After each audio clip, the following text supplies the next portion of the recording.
good morning, good learning everyone. This is your Kuya Francis and I'm your Kuya Broker.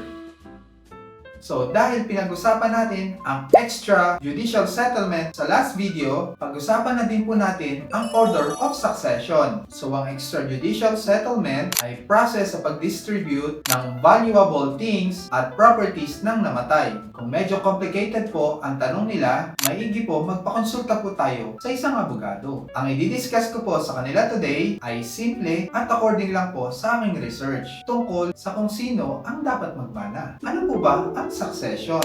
In the Philippine Civil Code, succession is the legal process by which the rights and obligations to a deceased person's estate are transferred to his or her heirs or beneficiaries. Ito po yung order kung sino ang dapat magmana. There are two types of succession. Testate succession, ito po yung may valid last will and testament. Then the other one is the intestate succession. Ito po yung walang last will and testament. So mga ka-property, more on sa intestate succession po ang pag-uusapan natin. Gagawin po natin simple para madaling maintindihan. Pag namatay po ang descendant or yung taong may property or may valuable things, ang dapat pong magmana ay ang dalawa, the surviving spouse and the children. Whether legitimate or illegitimate child, ang difference lang po ng legitimate child ay mas malaki ang makukuha niyang mana to compare sa illegitimate child. Kung ang namatay naman po ay single or walang surviving spouse at children, ang next in line na magmamana po ay ang parents kung buhay pa po. Kung ang parents ay patay na din po, ang next na magmamana po ay ang mga kapatid. Then kung nag-pass away na rin po ang mga kapatid, susundin po ulit natin ang order of succession, yung surviving spouse at anak ng namatay na kapatid. Again mga ka-property, iba-iba po ang situation. So kung sila po ay may katanungan, paki-message lang po sa comment section. Again, this is your Kuya Broker. God bless po sa ating lahat.